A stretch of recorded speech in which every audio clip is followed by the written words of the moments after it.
fortes, os remédios novos são muito bons, mas muda seus hábitos também. Porque senão, na hora que você parar o remédio, você vai virar um refém do remédio. A pessoa acorda e toma refrigerante, no almoço ela come uma lasanha de mercado, depois na janta ela come um McDonald's, depois à noite ela come um doce e vai dormir. O fato é, obesidade é doença, ponto. Sim, a pessoa às vezes ela evita a cirurgia porque tem medo do que vai acontecer. Mas e se eu emagrecer? E se eu não emagrecer? E se eu emagrecer e minha vida não melhorar?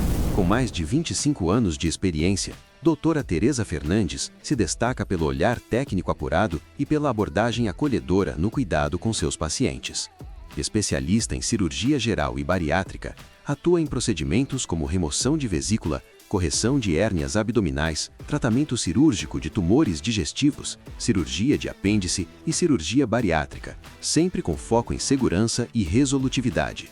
Neste episódio, doutora Tereza esclarece dúvidas frequentes sobre indicações cirúrgicas, riscos reais, preparo pré-operatório e recuperação, além de esclarecer quando a cirurgia é necessária, como a tecnologia atual torna os procedimentos mais seguros e por que a informação correta é determinante para decisões conscientes e resultados mais satisfatórios. A cirurgia vai melhorar muita coisa na sua vida? Vai, mas vai trazer outros desafios também. Eu não vou emagrecer por causa de homem, não é por causa de homem, é por causa de você. Com certeza. Por causa da sua saúde. O primeiro passo para você ter uma cirurgia, um tratamento com segurança é...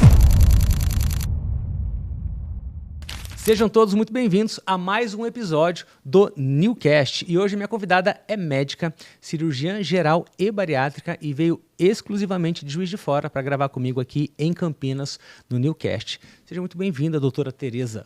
Obrigada, Cassinho. Prazer estar contigo mais uma vez, né? Fazendo o que a gente gosta, falando, né? Falando muito. Sobre um assunto que você respira e vive há muito tempo, não é?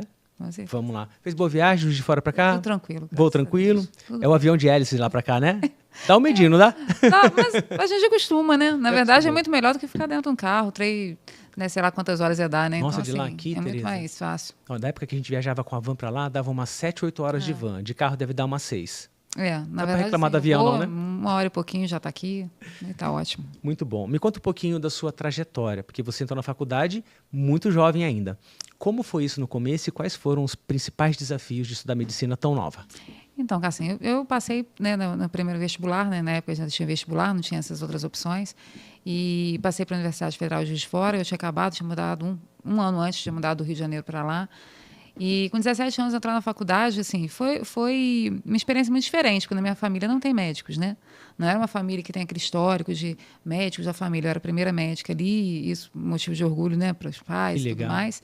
Mas, assim, é sempre uma mudança, porque é tempo integral, né? Você se depara com morte. O primeiro período de faculdade você tem aula de anatomia, né? Já é um marco, já né? é para testar. Vamos já ver se vai. Aquele cheiro de formol, aquela coisa toda. Aquilo ali acho que é o primeiro momento que você já cruza com uma realidade que você não convivia antes. Depois de 2 anos ou 3 anos é que você começa realmente a frequentar o hospital e tudo mais. Então as coisas vão acontecendo de uma forma gradativa, mas o primeiro embate, o primeiro, né, momento realmente dá um choque, mas foi muito prazeroso, né? Quando você está num lugar em que você entende que era ali que você tinha que estar mesmo, apesar de você não ter esse conhecimento prévio, tipo assim, eu não tinha essa história de como é que é uma faculdade de medicina, como é que funciona, quais são as matérias, a gente só tinha o sonho, né? Entendi. Então, assim, tudo era novidade, e aí você compartilha essa novidade com na minha turma eram 80 pessoas, né? Com mais 79 colegas, e alguns viram amigos para a vida toda, né? Eu estou fazendo 25 anos de formada, né? Quer dizer, já fiz agora esse ano, né? 25 anos de formada, então, vou fazer 26, né? Nos próximos dias. Então, assim, pra gente parece que nem passou tanto tempo, né? Mais da metade da minha vida já fazendo medicina e já vivendo isso, né? Você entrou com 17 anos? Com 17. E você sempre foi nerd, sempre gostou de estudar, teve dificuldade no estudo? Tranquilo? Não, assim, o que muda, assim, eu sempre fui muito boa aluna, né? Eu sempre fui aquela pessoa que não faltava aula, que chegava cedo, que estudava e que é bem em prova também, porque tem essa diferença. Às vezes você estuda muito, mas você não é muito bom na hora de fazer prova. Verdade. E tal. Essa questão nunca realmente foi um problema. E na faculdade de medicina, naquela época principalmente, que eram poucas vagas, hoje a gente tem um número maior de faculdades e de vagas disponíveis, mas naquela época você fazia um vestibular para aquela faculdade, então você tinha que estar ali classificado. Então, assim, vários colegas tinham a mesma história que a gente, né? Uns pouco mais velhos, alguns tinham feito segunda tentativa, terceira, né? Não passou na primeira vez, mas todo mundo muito estudioso. Então, assim, é uma realidade que a gente leva, e não é só do tempo da faculdade, né? Na verdade, você tem que estudar a vida inteira, né? E cada vez mais rápido, né? Porque a realidade das coisas, né, o conhecimento está mudando numa velocidade tão grande que quem parou de estudar na época da faculdade ou da residência já perdeu muito conhecimento que está sendo descoberto, sendo reeditado, na verdade, também. Né? Muita coisa que você tinha certeza já não é mais aquilo. Né? Então, é um eterno estudo. Tem uma frase muito boa que você fala, que é a medicina é uma ciência de verdades transitórias. Como é que é? A medicina é a ciência da incerteza e a arte da probabilidade. E é uma ciência de verdades transitórias também, tem essa outra frase, né? Porque realmente são verdades transitórias. O que é verdade hoje, amanhã você pode descobrir que não é. Então, toda vez que a gente fala alguma coisa, inclusive como a gente está gravando aqui hoje, é importante falar isso, a gente está gravando agora no início de 2026, e às vezes esses vídeos ficam circulando, e tem vídeos nossos mais antigos, né, que podem estar circulando, e as coisas já mudaram. Então, é sempre bom a gente se informar, e é claro, a gente vai trazer e leva para o conhecimento do paciente e da sociedade, né, quando a gente está conversando assim, do que está sendo discutido no momento, do que tem uma comprovação científica naquele momento, sabendo que você pode ter mais informação com o tempo e que isso vai virar passado, né? Por isso que a gente está estudando mesmo o tempo todo, né? Isso é muito interessante, Tereza. Já fica o primeiro insight para você que está acompanhando a gente aqui. Quando você receber algum conteúdo da internet, muita coisa circula hoje em dia, com uma verdade absoluta e talvez até polêmica sobre alguma coisa, pesquisa só um pouquinho, pelo menos, para ver se aquilo não mudou, se não é só uma novidade, ou se aquilo é muito antigo, não se fala mais nisso, se estão reciclando algum tipo de informação. É importante, porque de repente você escolhe um tipo de alimentação, um tipo de medicação, um tipo de comportamento com base no conteúdo que já não corresponde mais com a realidade. Fique atento com isso, é um bom aviso. Com certeza. A gente já teve que tirar coisa do ar, né? Já? Na verdade, a gente já gravou, acho que um ano atrás, 2 anos atrás, a gente gravou sobre indicação, por exemplo, de cirurgia no Brasil. E na semana seguinte, né? Na semana seguinte saiu uma resolução nova do Conselho Federal de Medicina mudando. Exato. Então a gente teve até que cortar essa parte, tudo, porque as coisas são realmente... as mudanças hoje são muito mais dinâmicas, muito mais rápidas, né, do que eram antes. E que bom. Sim. É sinal de evolução, sinal de estudo, de novos modo geral, testes. sim, mas a gente também tem que ter muito cuidado, porque às vezes as coisas chegam para o uso mais rápido e aquela coisa do acompanhamento pode ter sido mais rápido do que deveria, vamos dizer assim. Entendi. Então, às vezes, você faz tipo um recall, né? Você tem recall de carro. Na ciência, você não tem um recall, né, daquilo. Mas você tem, às vezes, olha, vamos fazer uma errata disso aqui, vamos fazer uma atualização mais rápida, não é bem isso. Tá. Então, de vez em quando, acontece, né, esse tipo de situação também. Né? Vem uma verdade como se fosse verdade absoluta, todo mundo fez, e com pouco tempo percebeu que, opa, peraí, quando você expandiu uma medicação, por exemplo, uma técnica para um grupo maior, começou a ver efeitos colaterais, alguns sintomas que não tinha visto numa série inicial.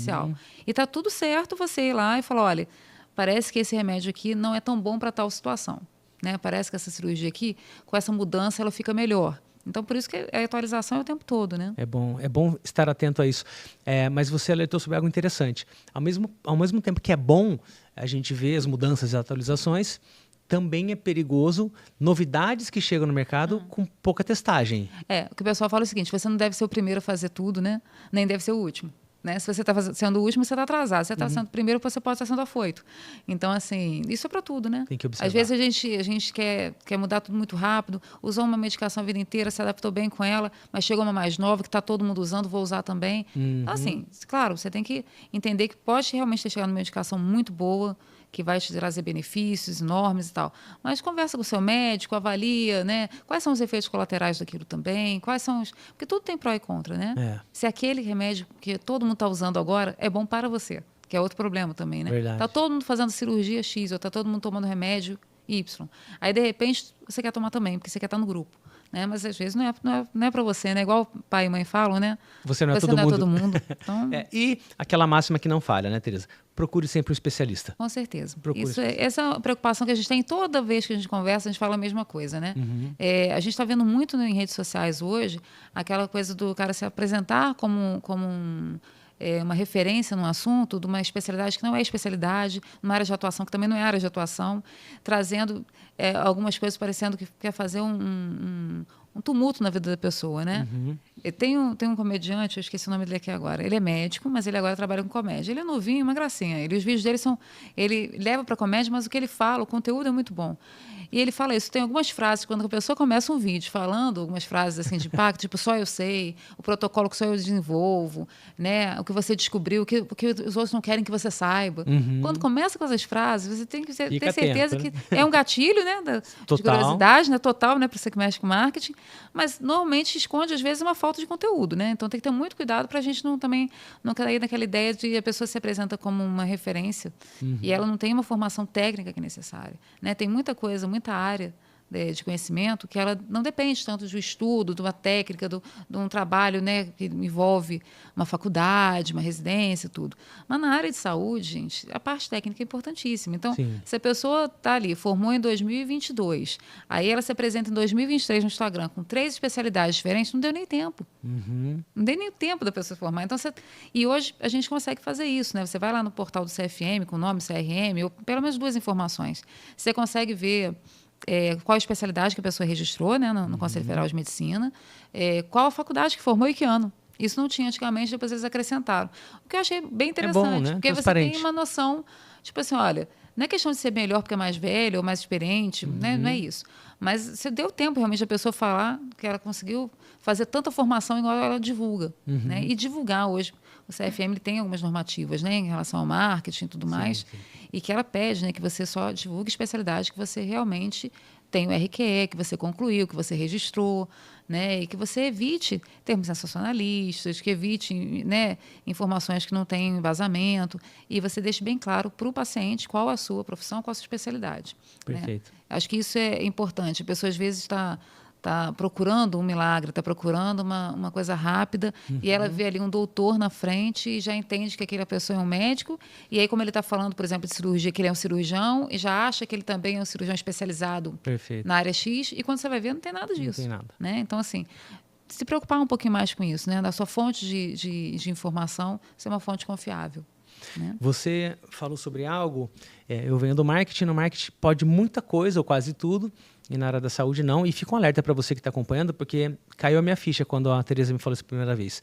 No marketing é muito comum o seguinte, surgiu inteligência artificial, eu comecei a estudar sobre, e aí eu me especializei, olha o termo é esse, tá? Me especializei no ChatGPT, e hoje eu posso me apresentar como, olha, especialista no ChatGPT. Por quê? Eu consigo extrair dele o que eu quiser.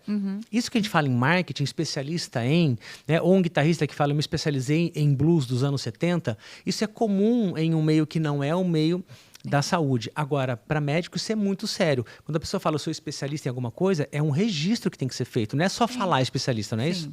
A pessoa tem que fazer uma formação específica para aquilo e tem que ter registrado isso no CFM. É claro, hoje tem uma tendência até de tentarem mudar um pouco isso, mas totalmente contra o que o CFM pensa, até porque você banaliza muito a questão, mas não vou entrar nesse mérito porque isso não está definido. Mas, assim, o que está definido? Se você tem uma especialidade e você pode divulgar essa especialidade, é porque você fez uma formação para aquilo, passou no concurso, exerceu, porque tem mais de uma forma, né, de você ter essa especialidade. Mas, de modo geral, você, para falar que é especialista, a especialidade tem que existir. Né? Não adianta você falar que você é especialista em copo d'água, se copo d'água não é uma especialidade. Perfeito. Aí você vai lá na lista de especialidades, mas isso não é especialidade. Já começou mal, né? Só que isso também muda muito, né? Assim, por exemplo, cirurgia bariátrica. Cirurgia bariátrica virou uma área de atuação da cirurgia geral e cirurgia do aparelho digestivo em 2017. Então, claro que antes disso, ótimos cirurgiões faziam cirurgia bariátrica sem ter uma residência formal, sem ter tudo. Mas aí você tem a opção, depois de fazer uma prova, de juntar dados de currículo, juntar casuística. Tem várias formas, né, que você vai conseguir fazer isso sem ter a residência, e se você for aprovado, você também vai ter esse título. Então, não é que a pessoa está errada em operar. Né? Isso é até importante também a gente comentar. Como cirurgião, você pode fazer inúmeras cirurgias. Você só não pode dizer que você é especialista numa coisa que você não é. Perfeito. Né? E em muitas cidades pequenas a gente ainda tem muito isso. Né? Às vezes, por exemplo, eu não tenho um cirurgião pediátrico, o cirurgião geral vai lá e opera uma criança. A minha realidade é muito diferente, graças a Deus, porque criança, para mim, é um ser à parte. Então, eu opero criança só numa situação de trauma, numa situação de emergência. Né? Emergência é quando você tem que agir rapidamente. Urgência, você tem que agir rápido, mas ainda dá tempo de você fazer algum estudo, tal. Na emergência, não. Um trauma, né? Por exemplo. Então, operar, por exemplo, criança. Eu opero numa situação de emergência, mas se você está numa cidade que às vezes não tem um especialista ali, que é o cirurgião pediátrico, o cirurgião geral pode exercer isso. Perfeito. Né? Ele pode exercer. Ele não pode dizer que ele é especialista sem ser, mas ele pode sim ajudar aquele paciente e tratar muito bem aquele paciente. Perfeito. Né? Muito bem. Vamos lá. Como que você escolheu a especialização em cirurgia geral e bariátrica? Bom, na cirurgia, na verdade, quando eu entrei na faculdade, nem passou pela minha cabeça que eu ia ser cirurgião um dia, né? Porque, como eu falei, não tinha nenhuma referência, tudo. Eu pensei em fazer endócrino, pensei em fazer áreas bem clínicas mesmo. Pensei até em fazer obstetrícia, porque eu achava bonitinho, né? Aquela coisa meio romanceada, né? Meio romântica. Mas aí, na faculdade, eu comecei a acompanhar uma equipe de cirurgia, no 7º período, né? Mais ou menos na metade da faculdade. Comecei a acompanhar, na verdade, porque eu fui fazer um curso de CTI. Aí, nesse curso de CTI, tinha um cirurgião, já falecido agora, o Narciso, que era um cirurgião torácico. E, né, foi o primeiro cirurgião que eu vi em campo, junto com outro cirurgião, com o Alexandre, com o Anderson, que também já faleceu. Eu vi a primeira cirurgia que eu assisti foi uma cirurgia de tórax, né? E eu achei aquela coisa maravilhosa. E aí depois eu comecei a acompanhar o pessoal da cirurgia geral, que também maravilhoso, Ivan, Gabriel, são todos lá de Juiz de Fora, né, onde eu moro. E aí você se apaixona, né? Porque cirurgia acho que não tem muito meio termo, sabe? Ou você gosta muito ou você não gosta nada. Entendi. A gente vê isso entre os colegas também. Tipo assim, você passa por todas essas especialidades na faculdade, né? Rodízios, né? De internato e tudo mais. Mas quando você passa por pessoas que te inspiram, fica mais fácil você associar aquilo a uma coisa boa para sua vida, que você também quer ser, que você também quer fazer. Então, foi no meio da faculdade. Então, desde o 7º período, eu comecei a acompanhar a cirurgia. Fui em Congresso Brasileiro de Cirurgia, no Rio, na época, em 99. Eu ainda não tinha nem formado, e aí eu vi aquele tanto de gente. E fui acadêmica na Santa Casa, onde depois eu fiz a minha residência, né? Então, vi as cirurgias lá. Então, eu acho que assim, você tem que ter pessoas que te inspirem. Eu acho que isso começa por aí. E ter o entendimento do que você gosta mais, aquele ambiente de centro cirúrgico, né? Eu adoro o ambiente de centro cirúrgico. Eu adoro aquela coisa com ar-condicionado fechada, que você pode, né, exercer ali com a parte técnica. Você tem que ter conhecimento e você tem que ter habilidade manual. É muito legal. Assim, eu sou suspeita, né, para falar. Né? E descobriu no meio da faculdade. Isso é uma coisa interessante, porque, de repente, estudantes de medicina que estão assistindo a gente agora e não decidiram ainda, estão se culpando por isso. Calma, né? Calma. Não, calma. Eu acho Vai que até, fazendo. eu acho até melhor, sabe? Porque assim, eu estou meio aula, né? E o que eu percebo? Só que eu só dou aula no internato, né? Os meninos já estão no último ano. Quando, às vezes, o menino entra desde o primeiro período já sabendo o que quer fazer, às vezes ele menospreza o conhecimento das outras coisas. Não é que menospreza que ele não estuda. Não dá tanta mas ele atenção, não dá tanta né? atenção. Ele estuda, passa na prova, ele cumpre ali o papel dele de não... Sim. Mas ele não dá a chance de se apaixonar por aquilo, porque Entendi. ele já entrou ali pensando em fazer. E a vida dá volta, né? O mundo dá volta, na verdade, né? Então, às vezes, a pessoa entrou achando que ia fazer uma especialidade cirúrgica porque tem ali um pai ou a mãe, ou um parente, ou alguém que conhece, ou então vê Grey's Anatomy e acha que o centro cirúrgico é o melhor lugar do mundo, que tudo acontece ali. E aí a vida real não é aquilo. E aí a pessoa vai se frustrando, faz a prova, mas ele vê, no primeiro ano de residência, ele já viu que não era bem aquilo. E às vezes até abandona a carreira. Ou então termina a formação, mas vai fazer outra coisa. Então, acho que dá tempo ao tempo para assim, chegar no final e falar assim, olha, gostei de tudo. Vou escolher entre 2 ou 3 aqui, mas estou tranquila. E outra coisa que eu também falo muito para os meninos, que antes eu ficava achando que era um absurdo, mas hoje eu valorizo muito, é entender onde você quer viver e como você quer viver. Eu quero morar numa cidade pequena, eu quero trabalhar de segunda a sexta, eu quero ter uma família grande, quero me dedicar muito mais tempo. Às vezes a sua área, uma área clínica, uma área que tenha mais consultório, né, que tenha menos necessidade de recursos, porque um bom clínico consegue fazer milagres, consegue ajudar muita gente sem ter tanto recurso igual a gente precisa. Né? Então, assim, quer se fazer pediatria, quer fazer uma área que depende muito da relação 1 a 1 ali, de médico-paciente, depende muito do convívio ali em comunidade para saber quais são os problemas que afligem. Então, assim, eu acho que a pessoa entender o que ela quer para a vida, né? Se ela conseguir ter essa percepção, quanto mais cedo, melhor, mas se também, no meio do caminho, mudar, né? Achou que ia morar numa cidade pequena a vida inteira, de repente resolveu que é para um grande centro, que quer fazer intercâmbio. Então, assim, todo mundo tem chance de mudar em algum momento, mas eu acho que se a pessoa já sabe mais ou menos para onde ela quer ir, ela já consegue escolher algumas coisas sem tanta dificuldade, né? Isso que você falou é muito interessante, eu nunca vi ninguém falando dessa maneira. É muito legal mesmo, porque imagina que a pessoa concluiu a faculdade e se ela nunca parou para pensar um pouquinho em como ela quer viver, Exato. Às vezes tem sonho de ter família e filhos, às vezes não quer, já vai decidir, não quero ter filhos. Quer morar no interior ou quero morar em São Paulo, perto da Paulista. Exatamente. Isso pode influenciar, ou melhor, vai influenciar muito no que ela vai escolher para fazer dentro da medicina, né? Porque realmente pode não condizer. E outra coisa também que a gente tem que levar em consideração é o tempo de formação, né? Isso é uma questão que eu vejo os meus alunos às vezes falando sobre isso. Eu tenho alunos que são em segunda graduação, ou seja, já são formados em outras áreas, exerceram e tinham um sonho da medicina. Só que na época mais novo não tinha como realizar e agora pode realizar. E aí você fala assim, são 6 anos de faculdade. Se o cara quiser fazer cirurgia plástica no Brasil, são 3 anos de cirurgia geral, mais 3 anos de cirurgia plástica. Então, são 12 anos de formação para a pessoa sair cirurgião plástico. Então, a pessoa tem que querer fazer aquilo ali realmente, né? Não dá para ser, né? Agora, é claro, ele pode sair de uma faculdade, fazer um curso de final de semana e injetar coisa ali, coisa lá, né? E fazer alguns procedimentos. E você tem que ter clareza de que aquela pessoa que fez o curso de final de semana por um período curto, ela não vai ter a mesma condição de fazer uma grande cirurgia reparadora, de tratar, da mesma forma que o cara que fez 12 anos de formação. Sim. Né? 6 o próprio tempo de estudo, né? Diz isso, né? Então, assim, então acho que tem que ter esse cuidado de entender, olha, quanto que eu tenho de tempo que eu posso exercer aqui, que eu quero me dedicar para realmente fazer a minha formação. Né? E tanto que as residências, hoje a gente tem residência no país inteiro, né? A residência é o padrão ouro hoje de especialização, tem outros, é claro, você pode fazer pós-graduação, treinamento, tal, mas a residência é o nosso padrão ouro. E você entende que em alguns lugares vai sobrar vaga, não é porque as pessoas não estão interessadas, mas porque às vezes elas não têm como se bancar. Né? Se bancar morando em São Paulo, morando em uma grande cidade, quando você vem de outros lugares, às vezes é difícil, mesmo com bolsa, né? A residência tem bolsa. Mas às vezes não dá, você tem uma família, você já começou mais cedo a sua família, e aí você tem toda uma situação, né? Eu acho que assim, é uma ponderação que tem que ser muito individualizada e sem julgamento. Né? Eu acho que antes eu julgava mais, sabe? Eu olhava para as coisas e falava, nossa, que absurdo. Hoje, também, né, mais velha, com mais tempo de estrada, a gente fica assim, não, gente, a realidade daquela pessoa é essa, e que bom que ela está sendo coerente com o que ela quer. Perfeito. Muito bom. A cirurgia bariátrica é um tema que muitas pessoas ainda entendem pouco. Muitos falam, e pouco se entende.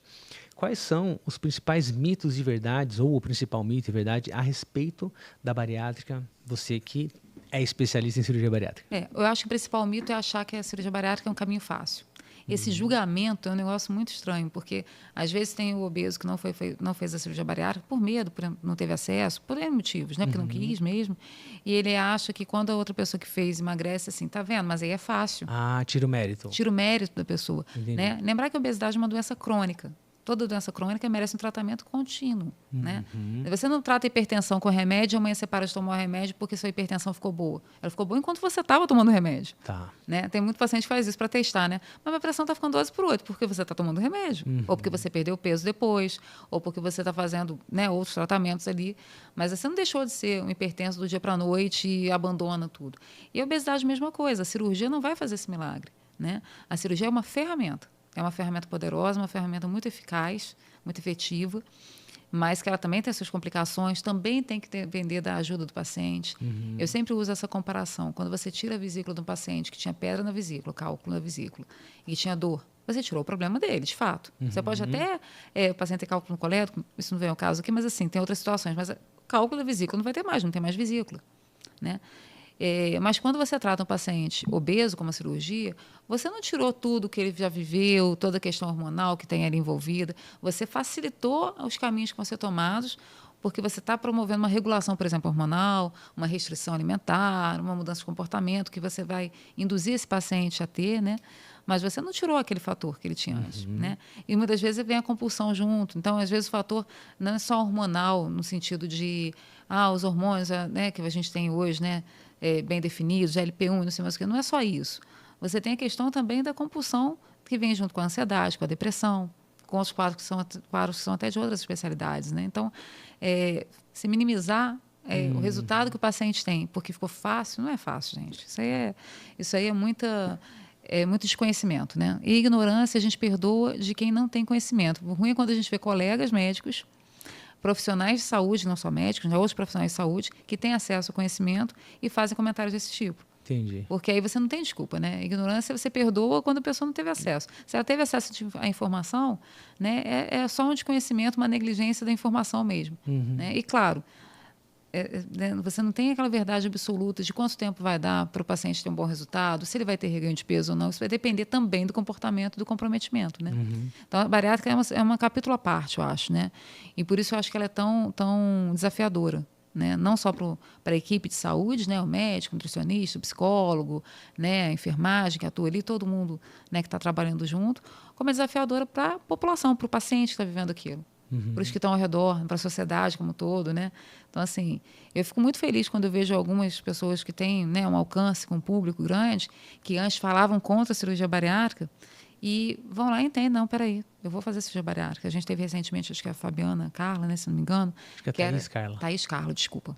Tá vendo? Eu não sou muito ligada nas pessoas, né? Inclusive, ela falava muito sobre se aceite como você é. Exatamente. Não Mas mude assim, seu corpo que e tal. bom que ela entendeu que é uma mulher jovem, né, que já estava cheia de vida. Você vê que não é, ela fazia muitas coisas, né, que a gente com menos peso não consegue fazer. Mas ela entendeu que aquilo estava causando problema para ela. Então, quando você vê... é Thaís Carlos mesmo. Quando você vê a Jojo Todinho, que também é uma pessoa que se aceitava bem, até o momento que ela virou a chave e foi fazer. E hoje está maravilhosa, né? Você vê ela postando... Até o comportamento dela, muda até tudo, o jeito muda de falar, mudou, assim, ela tá bem com aquilo, né? Ela tá bem com o que ela fez, com a mudança de vida que ela teve, que é muito importante, né? A pessoa tem que entender que ela tem que mudar para melhor. Eu sou feliz gordinha, eu sou feliz obeso, tal. Você pode ser feliz, mas você quer viver mais tempo, você quer viver com uma saúde melhor, se aquilo ali vai te trazer algum problema no futuro, né? E a gente vê, às vezes, essa mudança vindo por conta disso. É uma pessoa que nunca pensou muito em como ia ser para frente. Estava vivendo a vida, comendo muito, bebendo muito e tal. Aí começa, por exemplo, a constrói uma família. Aí quer ver o filho crescer. Quer jogar bola com o filho. Quer jogar bola com o filho, quer fazer parte daquela vida, naquele estrutura. E aí vai procurar ajuda. Então, assim, às vezes a motivação tem que vir dela, mas às vezes a motivação vem do que ela quer se relacionar, ali, né? Da profissão que ela queria ter, do estilo de vida que ela queria ter e não consegue, né? Não é questão de beleza, né? Não. Passa muito longe disso. É importante até porque dizer... a gente bonita ou feia, primeiro que é cultural e é pessoal, né?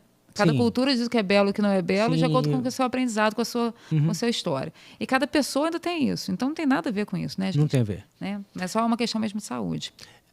O fato é, obesidade é doença, ponto. Sim. É doença. É uma doença crônica, né? Doença crônica. Então, assim, a pessoa pode falar, mas eu sou feliz assim. Eu acho que também, Tereza, tem muita romantização em volta do tema, até por militância, muitas vezes também, em volta de, uma mulher, por exemplo, eu não vou emagrecer por causa de homem. Não é por causa de homem, é por causa de você. Com certeza. É da sua saúde, porque, de fato, se é uma doença, se você está inflamado, você está com 100 quilos, 140 quilos, 180 quilos, inflamado, é uma doença. Ficar romantizando com base em conteúdo de internet, de pessoas que, inclusive, pregavam isso e, de repente, mudaram e falaram, olha, mas agora eu operei também. Fico pensando, como que é a cara dessa pessoa que acreditava naquilo, né? Ou ela muda também, ou ela escolhe outra pessoa para seguir, para confortar isso aí. Eu acho que entra muita coisa no meio. Eu acho que entra um medo enorme, né? Eu acho que ter medo é até normal, né?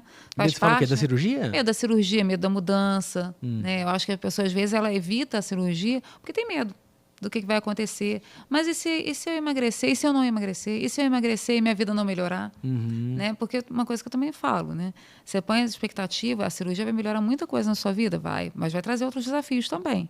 E, às vezes, aquele relacionamento que estava ruim, aquele emprego que estava ruim, não vai mudar. Você que tem que mudar. Você que tem que decidir se você quer sair daquilo ou não. Né? Então, a gente tem às vezes, eu tenho muito paciente feminino, né? A maioria dos pacientes minhas são mulheres, inclusive. Então, assim, e na obesidade também a gente tem um público feminino muito grande. E o que acontece? Às vezes a pessoa está ali, meu casamento é ruim por causa disso. Só que às vezes aquela relação tinha uma simbiose ali que funcionava. Tá. Quando a mulher começa a melhorar a autoestima, aquele cara começa a ficar, né, mais inquieto, mais ciumento, porque no fundo ela se... Como é que eu vou dizer? Ela se reencontrou, né? Ela está com outro gás agora, quer às vezes estudar de novo, quer fazer uma outra profissão, sai muda mais tipo armado, de roupa. muda o tipo de roupa. E às vezes aquele relacionamento que estava funcionando bem, porque tinha essa hierarquia, vamos dizer assim, ele acaba. Né? E tem mais que acabar mesmo. Se o motivo era só esse, tem mais que acabar mesmo. Mas eu digo assim, às vezes aquela estrutura que parecia funcionar, uma engrenagem toda direitinho, desaba, né? Ou o contrário também. Às vezes o casamento estava indo mal porque a pessoa estava desgostosa e aí tudo não ficava legal nela, ela não gostava do que ela estava vivendo, ela não conseguia gostar do outro ou gostar do que estava participando ali. E aí quando a pessoa melhora, fica mais ativa, mais disposta e mais feliz consigo mesma, ela consegue se relacionar, se dar mais ao outro também. Então, e até inspirar o outro, né? Inspirar também. De repente o casal de dois gordinhos, um decide tomar a iniciativa, o outro se inspira também e todo mundo ganha saúde, né? E o que é interessante falar disso, pegando esse gancho de famílias, né? É quando vem e fala assim, mas a criança é gordinha porque todo mundo aqui em casa é gordinho, é genético. Gente, todo mundo aqui em casa é gordinho porque todo mundo come a mesma coisa. Também já parar a geladeira é uma só, né? E quem faz compra? É a criança que faz compra? Não. Então, assim, ela costumou desde cedo a fazer o quê? Quem comprou para casa, compra o quê? Então, assim, é claro que tem fator genético, mas a maior parte dos pacientes obesos, eles têm um fator ambiental muito mais importante. Né? Existem critérios genéticos, questões genéticas, mas pode ter certeza que o fator ambiental é muito mais importante. É que tem gente também, Tereza, que usa essa questão genética como muleta. Não, porque todo mundo é gordinho. Se de repente for buscar na essência, você vai ver que tinha lá um bisavô magro, que teve lá um que foi avô que foi gordinho, e a memória é meu avô, meu pai e eu. Só que o bisavô não era obeso, Não, então não os vem da ambientes genética. eram outros, né? A Comportamento. pessoa trabalhava na roça, por exemplo, comia comida saudável, comida de verdade, né, que a gente fala. Acordava 4 horas da manhã. Acordava, trabalhava, não ficava sentado em frente a um computador o dia inteiro, né? O comportamento era outro. Então, o comportamento era outro. A pessoa gastava mais caloria, ingeria menos, ingeria com melhor qualidade. Perfeito. Então, assim, essa mudança, né, trouxe muito problema pra gente também. Né? Trouxe muita coisa boa, né? Mas trouxe muito problema. A facilidade, quando ela vem demais, daqui a pouco a conta chega, né? Não tem como. O fast food. É muito interessante você poder parar e comer uma coisa rápida e depois seguir o teu trajeto. É muito interessante ter algo assim. É muito interessante ter um atum enlatado um dia, numa emergência qualquer, é prático. Mas o problema é fazer disso um hábito, isso virar o dia a dia, e a pessoa acorda e toma refrigerante, no almoço ela come uma lasanha de mercado, depois na janta ela come um McDonald's, depois à noite ela come um doce e vai dormir. Ok, um dia? Mas e 20 anos assim, Tereza? Não, e você vai contar caloria, tem caloria pra caramba, né? Na verdade, a gente fala assim, é só uma coisinha pequena, mas na hora que você começa a reler a rótula, você fala assim, nossa, mas isso aqui eu podia ter comido. Aí você vai falar, mas eu não queria comer 5 maçãs, né? Tem muito isso na internet também, esse meme, comparar, né? Rabanada tem uma caloria. Gente, quando é uma coisa pontual, é óbvio que você não pode abrir mão de todo o prazer que você tem com uma comida, com aquele momento da família, igual em Natal a gente vê, né? Rabanada, doce e tal. Você não vai abrir mão naquele momento, mas assim, aquele momento de ser todo dia que é o problema. Né? Tem uma coisa interessante sobre caloria, não entendo nada, tá? E eu sei também que não é a sua área, mas interessante se falar. A pediatra do John e da Laila, no passado, eles estão com 12 anos hoje, quando eles tinham uns 2 ou 3, ela falou um termo que nunca mais esqueci, achei interessante. Caloria vazia.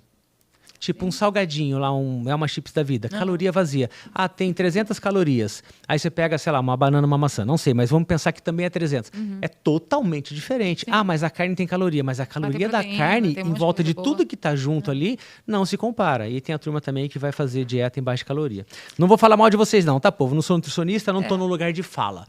Mas fica esperto, tá? Não é só isso. Isso também muda muito, né, gente? Muda. Acabou de mudar a pirâmide alimentar, né? Não é que mudou. Estados Unidos propôs uma nova pirâmide alimentar e fez uma correção, não foi isso? Na verdade, assim, o que está acontecendo? É que estão descobrindo que os vilões não eram tão vilões assim. Que o problema é que está vindo junto. Então, essa questão de ingerir proteína, da saciedade, isso mudou muito, né? O café da manhã, como é que seria o ideal? Eu vou ser sincera, eu tomo café da manhã como eu tomava antigamente. O ideal não, é carboidrato puro, né? Então, você está com fome depois de 2 horas. Né? Você está com vontade de comer alguma coisa depois de 2 horas.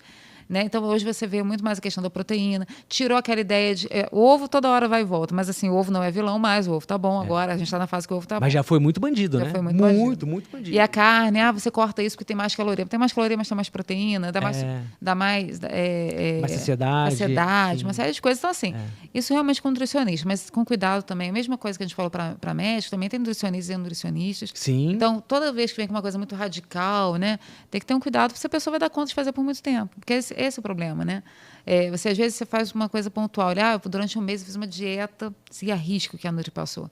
No mês seguinte, você estava aquele troço estava tão fechado ali, tão opressor, né, para o seu dia a dia, que você para de fazer. Aí você chuta o balde, né? Então, esse que é o problema, né? Mas assim, indo no bom nutricionista, pegar isso direitinho, né? Um efeito sanfona de estilo de dieta, né? A dieta da lua, depois a dieta de não sei o quê, de não sei o quê. Vou fazer aqui, vou confessar. Eu tô há 1 ano e você sabe porque eu te conto. A doutora Tereza é minha médica. Então, quando eu preciso fazer exames, fazer as coisas todas... eu peço os exames. Cuida das coisas para mim. E... eu comecei em janeiro de 2025, comecei a estudar, vi vários vídeos a respeito. Estudar assim, né? Diferente de médico que estuda e tem especialidade, eu sou xereta, eu sou nerd estudioso. Então, fui estudar sobre a tal da dieta carnívora, achei interessante, janeiro de 25, comecei a fazer por conta própria, meu colesterol melhorou muito, todos os exames melhoraram muito. E aí, a ideia de que eu ouvi do médico que fala sobre isso, ele falou, não encara como dieta carnívora. Mude o teu estilo de vida.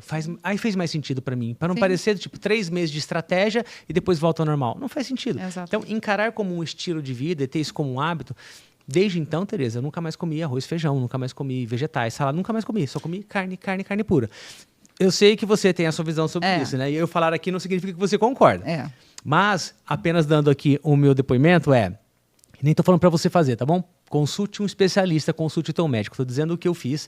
E a questão aqui é ter uma dieta da moda ou levar algo como estilo de vida. Por exemplo, exercício físico. Sim. Não dá para falar, eu vou treinar 45 dias num ano apenas. Meu estilo de vida agora é que eu caminho 3 vezes por semana, por exemplo. Se isso vira um estilo de vida, é melhor, não é? Com certeza. Você está falando da questão da atividade física, agora todo mundo joga beach tênis. Cada esporte tem um momento, Tem né? momento. Todo mundo vai para academia, faz o mesmo exercício, o outro vai para o beach tênis, agora todo mundo faz beach tênis. Teve o crossfit. Não, tem o crossfit ainda, tem todo mundo crossfit.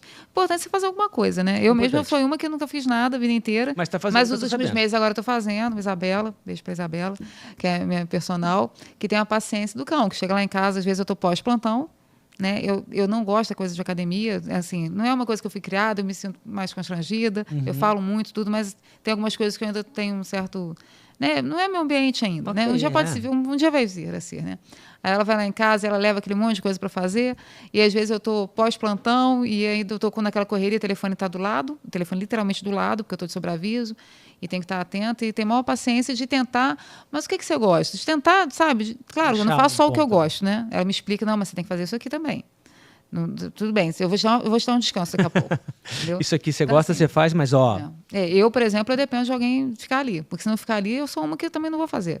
Né? Agora, se você falar que eu tenho que ficar o dia inteiro em pé no centro cirúrgico, assim, tem gente que tem uma intolerância enorme para isso, né? De ficar o dia inteiro em pé, por exemplo. Eu fico o dia inteiro em pé, viro à noite, durmo pouco, no dia seguinte estou bem assim, né? Do modo geral, né? Claro que isso aí a conta também chega, né? Esse negócio de se vangloriar porque dorme 3 horas por noite também, isso aí, com certeza, não vai fazer bem para a sua saúde a longo prazo. Né? Mas como a gente tem isso na profissão também, de vez em quando a gente precisa. E isso para mim funciona bem. Agora, fazer atividade física para mim, eu acho que assim, a virada, eu acho que tem vindo com a questão de eu estou ficando mais velha, e daqui a pouco, né, daqui a pouco não, eu já estou, né, no período já, né, chegando menopausa, que é um período para a mulher muito difícil de perder peso, muito mais difícil, né, a questão hormonal influencia muito nisso. Então, ganhar peso nessa época é muito mais frequente, e perder peso fica mais difícil. Então, assim, o que você tem que tentar fazer? Comer bem, né, que não é uma coisa que eu ainda estou fazendo, mas, por exemplo, carne eu adoro, mas eu não como algumas coisas que eu deveria comer e tal, e os horários são muito ruins, mas queimar a caloria também. Então, fazer atividade física realmente é importante, né? Usar recursos, né, Tereza? Usar o que você pode. É uma né? médica que está no campo de batalha, né? Você tem plantão em hospital, você atende na clínica, você tem uma rotina bem puxada, você está no campo de batalha. Então, é mais difícil, mesmo não que seja uma desculpa, mas você já arrumou recursos e está fazendo. Sim, a gente vai se encaixando. E aí, quando você tem que achar, às vezes, as pessoas... E, às vezes, eu tenho amigas minhas que estão, assim... fazendo atividade física também depois dos 40 anos, depois dos 45 anos. A nossa infância foi a infância que comia sorvete e achava que estava fazendo uma coisa ótima. Que todo mundo comprava sorvete em casa, inclusive porque era nutritivo. Né? Talvez naquela época até fosse. De hoje tem mais gordura do que outra coisa. Mas é saboroso, né? Esse é o problema. Mas, assim, amigas minhas que estão fazendo suas atividades e vão para a academia às 6 horas da manhã, de 6 às 7, e posta todo dia foto. Eu não sou nesse nível, não, tá, gente? Não vou me ver postando porque eu não fico bem. Mas posta, e aquilo ali estimula outra pessoa a fazer também. Sim. Então, assim, é interessante como é que a gente vai tentando achar o caminho. Quando as coisas apertam demais, né, perto de você começa a ver um infartando, o outro já tendo um problema de saúde mais sério, você começa assim, opa, deixa eu dar um jeito aqui na vida, porque dessa forma não vai muito longe, né? Tereza, qual é o papel do acompanhamento multidisciplinar no sucesso dos pacientes que fazem a bariátrica? Vou perguntar e vou fazer um complemento. Por quê? A gente falou agora há pouco de pessoas que tiram mérito de quem fez a cirurgia bariátrica. Ah, é fácil. Também ele fez a bariátrica, mas existem muitos casos de pessoas que fizeram a bariátrica e que voltam a ganhar peso, que voltam a engordar, porque não mudam o comportamento, não mudam todas as coisas que precisam mudar também. E uma outra coisa para você responder tudo junto. Também é comum, né? É frequente que bariátricos, assim que fala, bariátricos? Bariatricado, pacientes que fizeram a bariátrica terem algum tipo de alcoolismo depois, para um fim de substituição, algo do tipo. Então, o acompanhamento multidisciplinar para o sucesso pós-cirúrgico, como é? Bom, acho que são duas coisas que você falou aí que eu acho que é importante. Quando a gente fala de paciente que fez bariátrica que tem que ter acompanhamento, e no começo funciona muito bem. Né? Porque o paciente está mudando a dieta o tempo todo, a gente vai fazendo uma coisa gradativa, né? E vai fazendo ali reposição de vitamina, e sabe que vai ter anemia se não fizer as coisas direitinho, mesmo às vezes fazendo tudo direitinho, tem mais chance de ter anemia mesmo, né? Principalmente mulher, pós da perda menstrual e tudo mais. Bom, em resumo, a gente sabe que tem que ter um acompanhamento. No começo, todo mundo vai fazer porque se compromete antes, porque esse acompanhamento tem que começar antes, né? Ele se compromete aquilo. Só que depois a pessoa está tendo resultado, por exemplo, de emagrecer muito bem. Nossa, primeiro mês, segundo mês, está lá linda a perda de peso. Então, a pessoa vai empolgando com aquilo e acha que não precisa mais. Até que depois ele vai fazer um exame de laboratório, e já aconteceu, o paciente meu, chega lá com 8 de hemoglobina, peraí, o que aconteceu? Aconteceu que você até emagreceu, mas você não emagreceu da melhor forma. Está tomando a vitamina que a gente passou? Está tendo alguma perda que não estava tendo conhecimento? Tem alguma coisa que a gente tem que repor à parte? Não é só pegar o complexo vitamínico que você compra na farmácia. Às vezes você tem que acrescentar vitamina D, vitamina B12 e outras vitaminas, né, que não vem aqui ao caso. Você tem que fazer uma reposição em paralelo. E a gente vê que muito paciente nem isso faz, né? Então, você tem os dois extremos. É o paciente que some e volta com um reganho de peso, né? Porque ele descambou, ele começou a comer e viu que não passou mal. Porque no começo, às vezes, dava um dumping, né? Que é aquela sensação de estar meio enjoada, não sei o quê. Depois ela começa a saber lidar com o dumping. E aí ele sabe que aquele alimento não dá, mas aquele outro dá. E aí começa meio que testar o limite. Né? Parece que ele está testando o método mesmo. E aí ele tem reganho de peso, ou então ele não perdeu, ele não chegou nem no patamar que a gente queria e já começou a não ter o resultado tão bom. E tem um outro excesso, né? Que é quando a pessoa está vendo que está perdendo peso, fica tão empolgada com aquilo que ela começa a cortar a refeição, cortar o horário de comer. Isso também não é legal em pós-operatório de bariátrica. Esses jejuns prolongados não são legais. Você tem como fazer isso melhor, né? E o paciente começa a perder peso, ele se vê no espelho magro, ele está feliz, mas na hora que você vai fazer um exame de laboratório dele, está péssimo. Na hora que ele tem que passar por uma cirurgia plástica, por exemplo, reparadora, lembrando que cirurgia plástica pós-bariátrica é incluído como cirurgia plástica reparadora, ou seja, os planos de saúde têm que cobrir, o SUS tem que oferecer, né? Claro que não são todas, mas assim, pelo menos abdômen, normalmente mama, são cobertos por plano de saúde, né? Porque precisa ser feito mesmo, né? Não tem muito jeito de você ficar bem sem fazer aquela cirurgia quando você perde muito peso.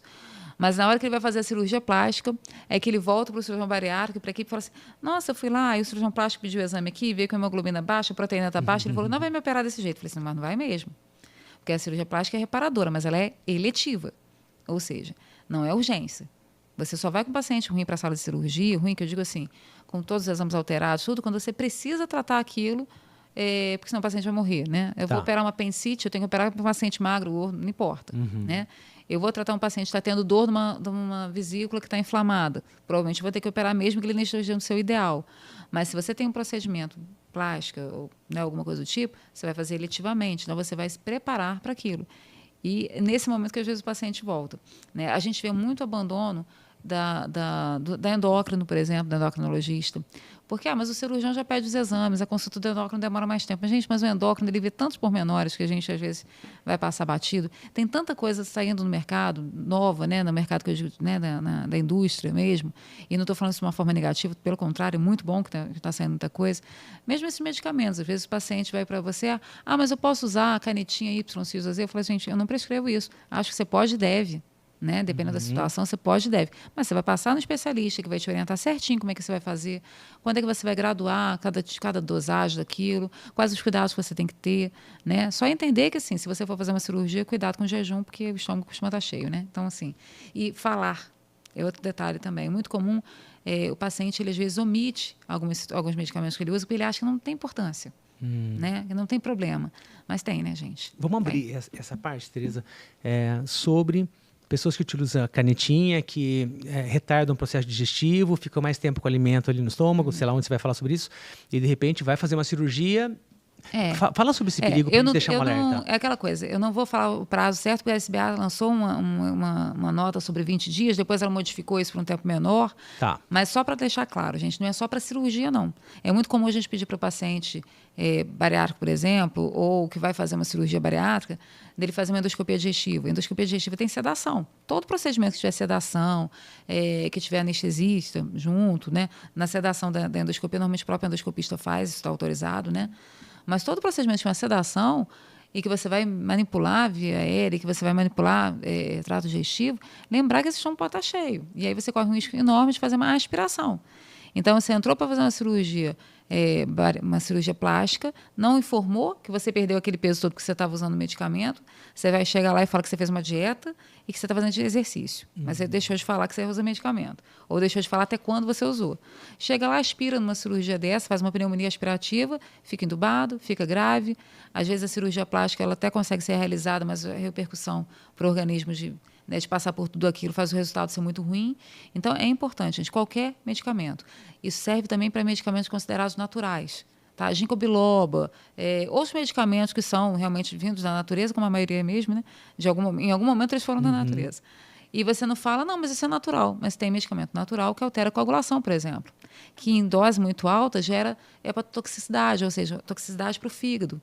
Tem pacientes que, por usar medicamentos e substâncias que prejudicam o fígado, vão até para transplante. Nossa. Né? Porque não entendiam, né? Uhum. Por exemplo, paracetamol, né? Paracetamol é um remédio também que no nosso meio a gente acaba usando mais pirona, mas paracetamol também é muito usado.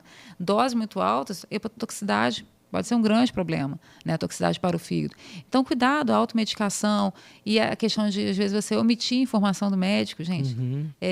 Médico é uma pessoa que você, naquele momento, tem que confiar, né?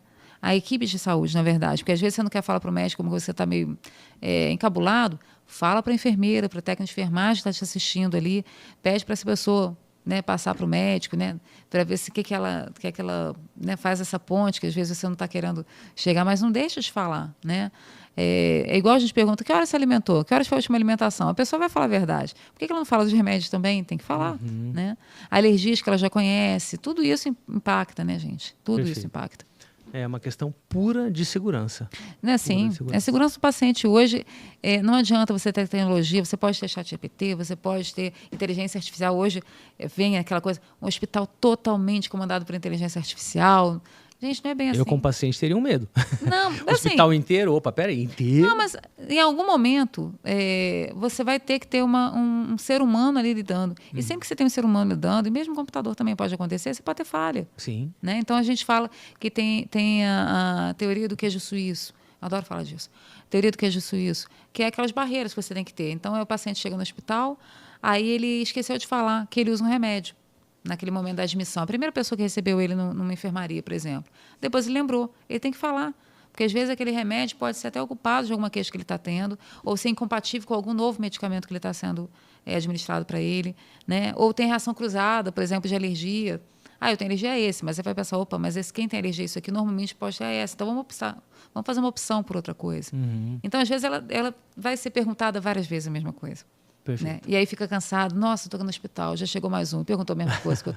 Gente, responde. Às vezes, na hora que você está respondendo pela terceira vez, você lembra um detalhe que, poxa, isso aqui eu não falei. Né? Esse detalhe eu não falei. Eu nem lembrava disso. Eu tive uma cirurgia, eu tive um problema assim. Deu um remédio que eu fiquei toda empolada. Né? Mas tem 10 anos isso, eu não lembrava mais. O que foi? Na época falaram que era tal remédio. Então, parece besteira, né?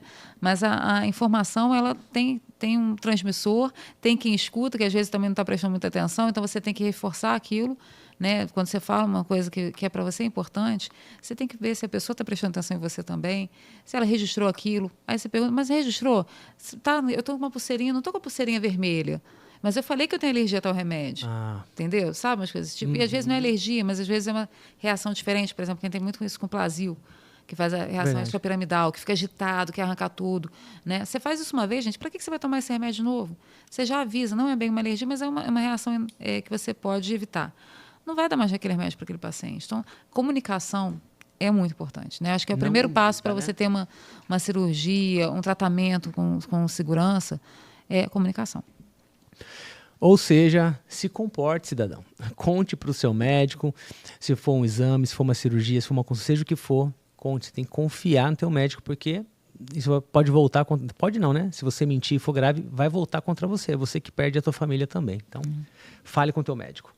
Ainda sobre acompanhamento multidisciplinar, a importância de um psicólogo pré-cirurgia e pós-cirurgia. Como que você vê isso? Eu acho que é importantíssimo. Eu acho que, assim, a questão do psicólogo, eu acho que no pré-operatório você tem essa obrigação legal, né? No nosso país a gente precisa de equipe multi. Na verdade, assim, para quê? Para poder fazer um diagnóstico, às vezes até psiquiatra também, diagnóstico aquela pessoa tem alguma psicopatologia que possa ser impeditivo. Hoje, na resolução que saiu, né, no ano passado, eles deixam bem claro que, por exemplo, para você contraindicar uma cirurgia no paciente que tem necessidade de cirurgia bariátrica, só se ele tiver uma dificuldade muito grande de aderir ao tratamento, aderir ao que precisa. Então, o fato de ele ter, por exemplo, uma dificuldade intelectual, alguma coisa assim, não é uma contraindicação absoluta. Ela tem que ser avaliada, o risco-benefício, e o que ele vai conseguir entender daquilo.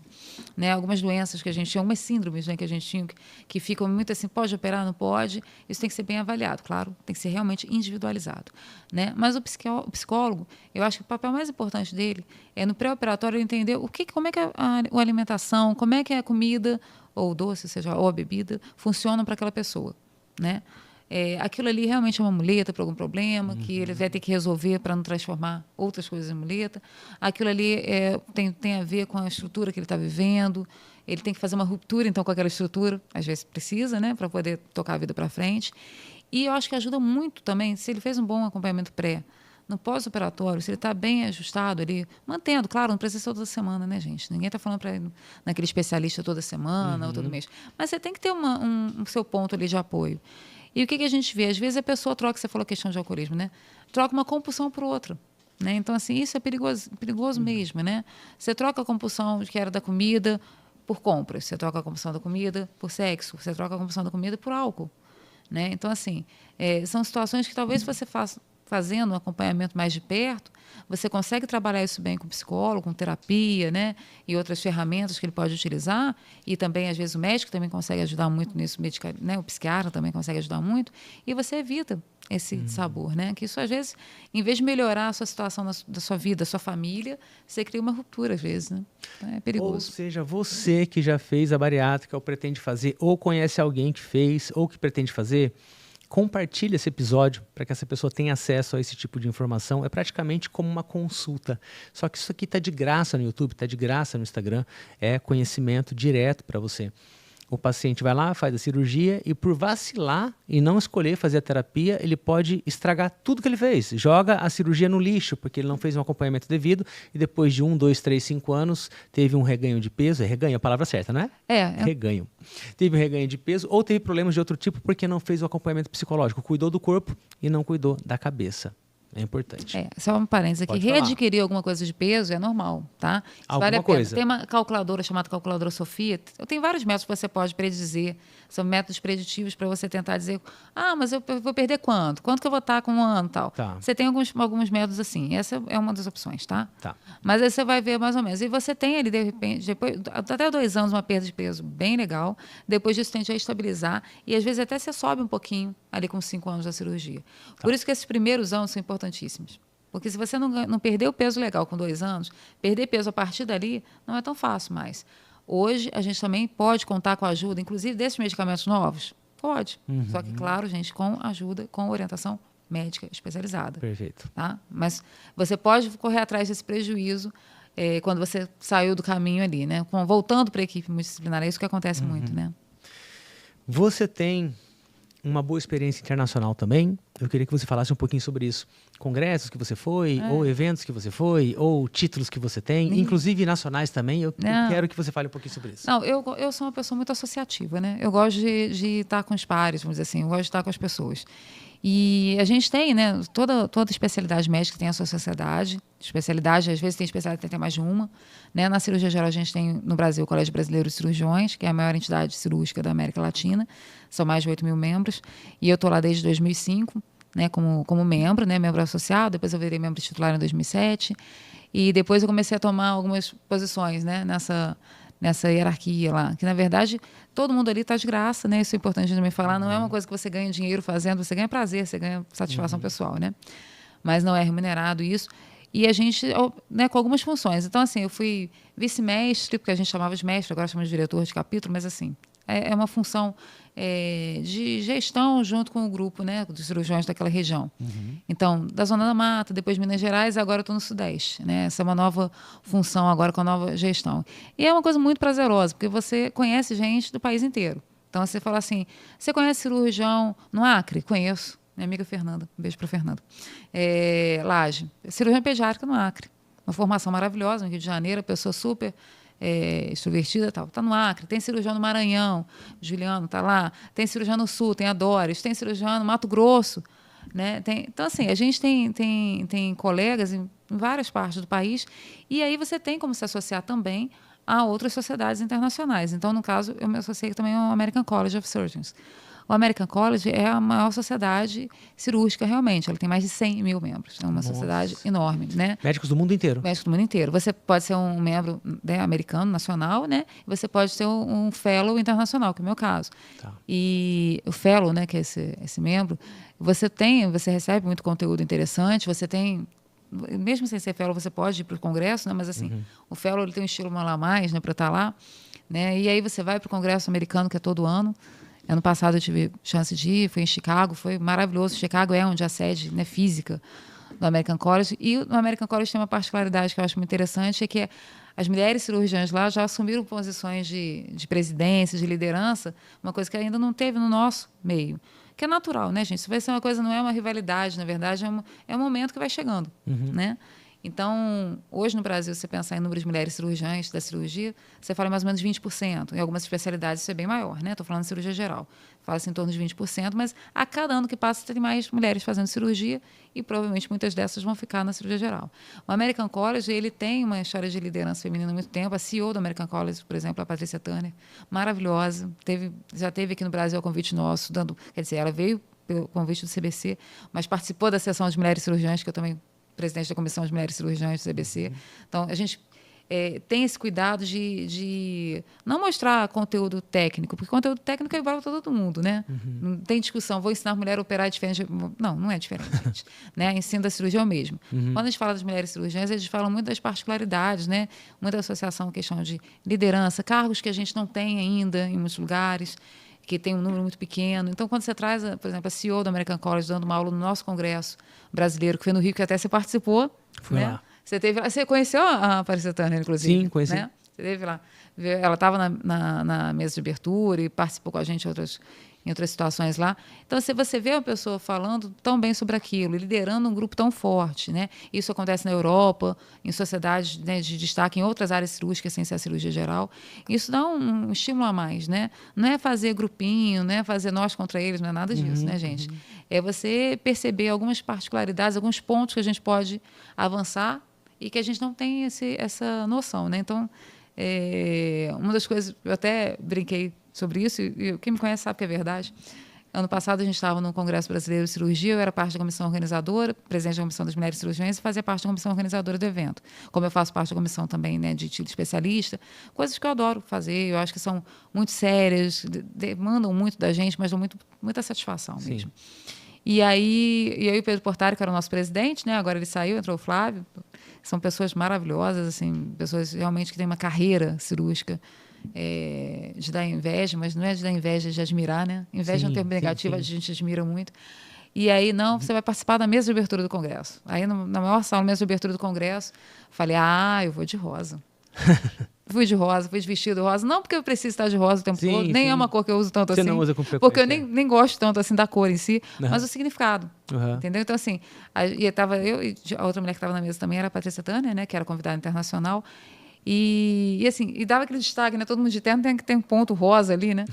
Mas é exatamente para provar que a gente não precisa ser igual para ser tão bom quanto. Né? A gente não precisa virar, eu tenho que virar aquela pessoa masculina, isso, aquilo. Não tem nada a ver uma coisa com a outra, gente. Tem nada a ver. Né? O que você tem que ter é decisão de querer fazer aquilo. Fazer bem. De querer fazer bem feito e de entender que algumas coisas você vai abrir mão em algum momento. Né? Você abre mão, às vezes, do convívio da família, igual com tanto de viagem que eu faço para evento, né? Eu adoro evento, então eu viajo mesmo. Né? Então, teve congresso no Rio Brasileiro de Cirurgia, depois teve cirurgia oncológica, que você também estava lá participando, um congresso maravilhoso, né? Teve no Sul também? Teve em Santa Catarina, alguma coisa? Não. Foi congresso, não. Foi evento, palestra? Não, ano passado, eu estive no estado de Minas, eu circulei o estado de Minas inteiro, né? Na verdade, faltou só uma região que eu não fui, que foi o Leste de Minas. Mas, assim, fui no Norte, fui em Montes Claros, fui no Sul, fui em Pouso Alegre, outro ano eu fui em Alfenas.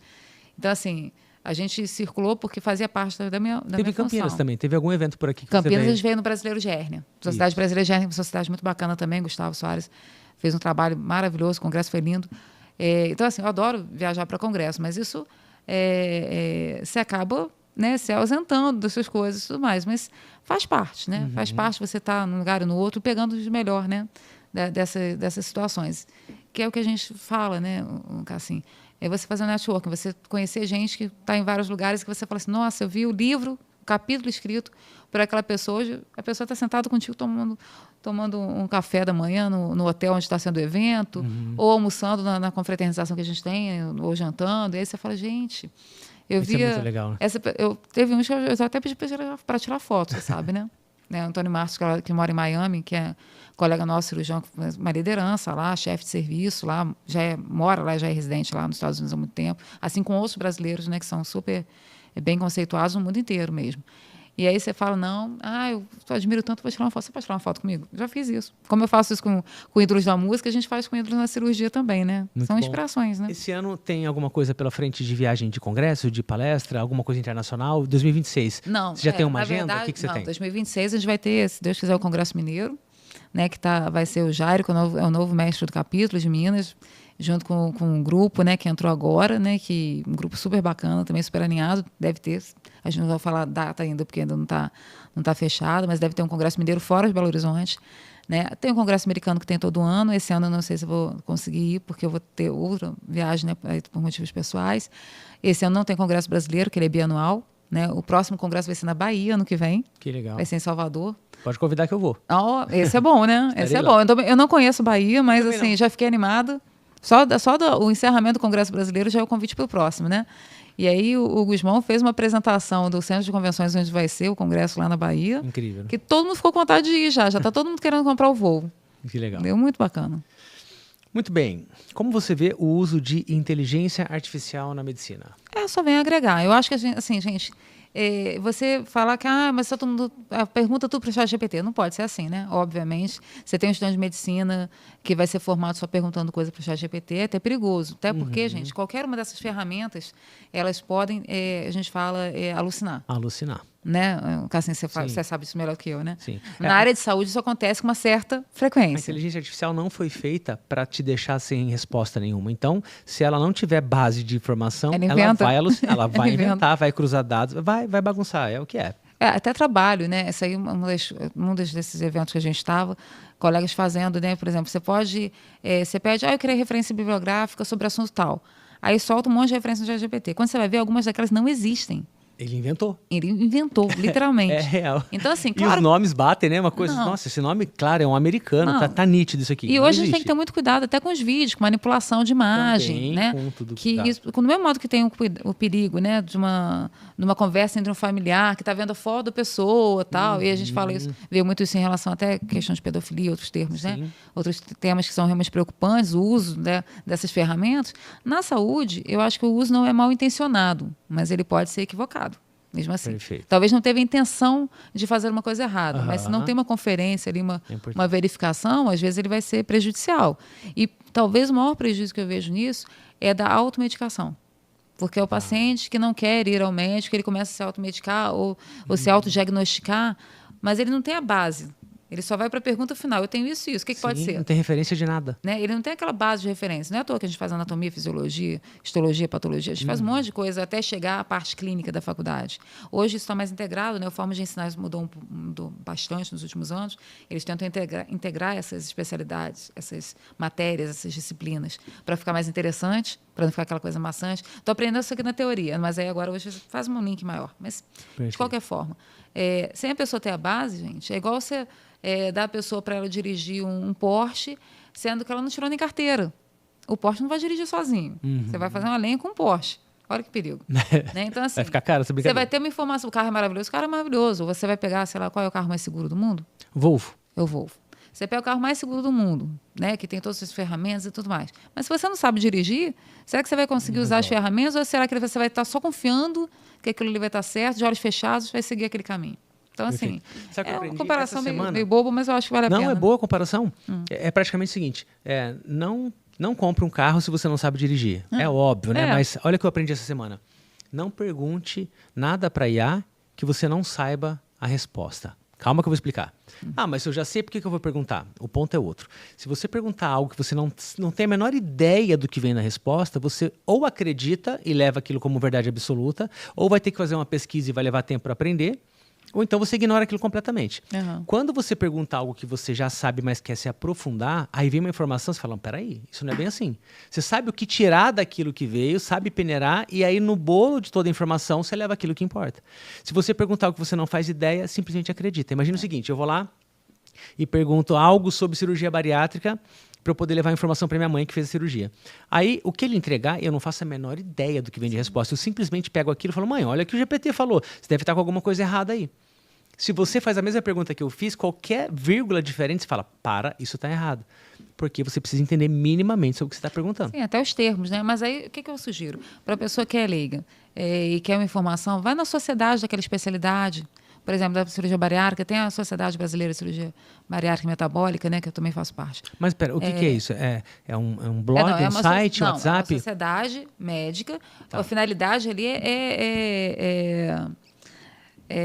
vamos dizer assim, juntar os cirurgiões ali para fazer os congressos, fazer os eventos, falar sobre novas tecnologias, mudanças de legislação que são necessárias. É uma sociedade para médicos. Mas o leigo Só tem que acesso? essa sociedade tem um site, tem uma rede social que traz informação voltada para o leigo. Entendi. Né? Claro que você vai entrar em áreas que são abertas a todos, que tem normalmente uma linguagem de mais fácil acesso. Isso tem na endocrinologia, na pediatria. Todas as sociedades médicas, elas têm uma parte da comunicação dela voltada para o leigo. Entendi. Voltada para tirar os mitos, as informações equivocadas. Entendi. Então, assim, do mesmo modo que tem todo mundo falando, toma isso, toma aquilo, outro, vai lá na página da endócrino, vê o que a Sociedade Brasileira de Endocrinologia está falando, Entendi. de diabetes está falando, na Ali peso. 100% confiável. Ali, que é a sociedade dos médicos. Porque é uma sociedade que vai ter muito cuidado no que ela vai informar. Perfeito. Não vou dizer, gente, tudo que depende de ser humano pode, Sim, em algum momento, pode. passar por algum tipo de direcionamento. Pode. Mas, de modo geral, você tem ali uma boa base. normalmente pessoas sérias que estão ali tentando fazer o melhor. Então, acho que vale muito a pena você, para ter uma informação geral, olhar essas fontes que são mais confiáveis. Perfeito. Isso também serve, assim, quando a pessoa pega, é muito comum hoje, né, o pessoal pensa, esse artigo científico, aí põe um artigo científico aqui. Eu já vi. Esse artigo assim. científico fala isso, isso, isso. Será que fala isso mesmo? A pessoa traz só ali um resumo, que pode ser a conclusão do artigo, mas você tem que ter um pouquinho mais de base para poder falar isso. Né? Até, eu não sei se você ia comentar sobre isso, eu até comentei com você esses dias para trás, que saiu um artigo da British Medical Journal, que saiu esse mês de janeiro já. E aí foi matéria da BBC de Londres, falando que o reganho de peso, após a suspensão dos produtos dos remédios emagrecedores, é mais rápido e maior do que quem fez medidas comportamentais. Veio um artigo assim. E aí você vai ler. Aí hoje eu estava, mais cedo, eu estava, né, avião e tudo mais, vendo o artigo. O artigo, na verdade, ele é muito interessante, mas ele, assim, ele tem muita falha. Né? Ele é um artigo, primeiro, é uma meta-análise, é um artigo que vê revisão de coisas. Claro que meta-análise é quando você pega vários artigos sobre o assunto, faz um crivo ali, faz uma peneira para selecionar os que foram melhor feitos do ponto de vista de estatística, de coleta de dados, da parte, né, de produção daquele artigo, seleciona ali os melhores, né, os que têm mais confiança, e faz ali algumas conclusões. Só que são artigos, normalmente, que são muito diferentes uns dos outros. Né? Então, você vai comparar maçã com banana. Aí você vai comparar um grupo que tem 50, outro grupo que tem 200. Então, assim, isso dificulta um pouco mais as conclusões. Mas o que é importante desse artigo que veio agora?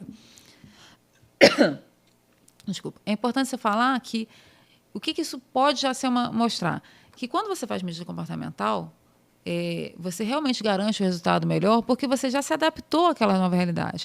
Quando você usa os produtos, né, ele não é só de canetinhas, tá? Porque ele pega medicamentos até mais tempo atrás. Então, ele engloba ali vários remédios. Que também são muito úteis, né, mas que são de uma geração, vamos dizer assim, mais antiga. São utilizados ainda, mas não são esses novos. E você fala que você está tomando remédio e você emagreceu muito bem. Você para de tomar o remédio e aí você tem reganho de peso mais rápido do que aquele grupo que fez o tratamento comportamental. Uma das coisas que ele sugere é que, realmente, se você toma um remédio sem mudar hábitos, esse resultado não vai se manter depois. Tem sentido, né, gente? Pega aquela coisa da pressão alta, né? Como é que você vai... Olha, tratei a pressão alta, agora minha pressão está boa, para de tomar? Não. Toma um remédio para obesidade, para emagrecer, na verdade, para obesidade, para diabetes, né? Para perder peso, porque isso vai te melhorar em várias outras comorbidades. E aí você não mudou a sua vida? Claro, tem muito sentido. Vai voltar. Tem muito sentido se você não continuou aquele tratamento. Tem muito sentido você voltar a ter obesidade, você voltar a ter taxas descontroladas de glicemia, colesterol e outros fatos. Então, assim, é um artigo interessante porque ele já dá essa dica. Ó, gente, pode usar os remédios novos, são muito bons, mas muda seus hábitos também. Porque senão, na hora que você parar o remédio, você vai virar um refém do remédio. Né? Na hora que você parar o remédio, você vai ter problema.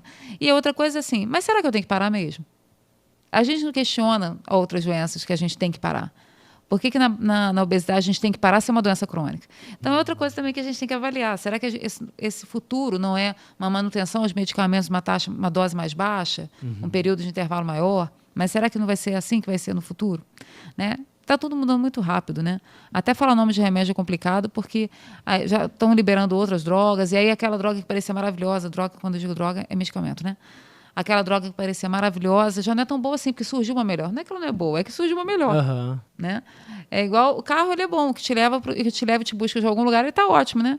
Mas quando você tem um carro que tem ar-condicionado no calorão que você anda fazendo, você fala, nossa, esse aqui é melhor. Vai melhorando. Mas quando você não tinha nenhum, aquele estava ótimo, né? Então, assim, medicamento também acontece isso. Eu acho que tem que ter muito cuidado quando a gente pega qualquer artigo e isso é transmitido, às vezes, numa rede social, uma síntese, né? Um resumo muito até tendencioso, às vezes, e às vezes tendencioso, de aquilo ali não tá te gerando uma conclusão que não é real. Né? Às vezes você tem informação, mas ela não gerou aquela conclusão.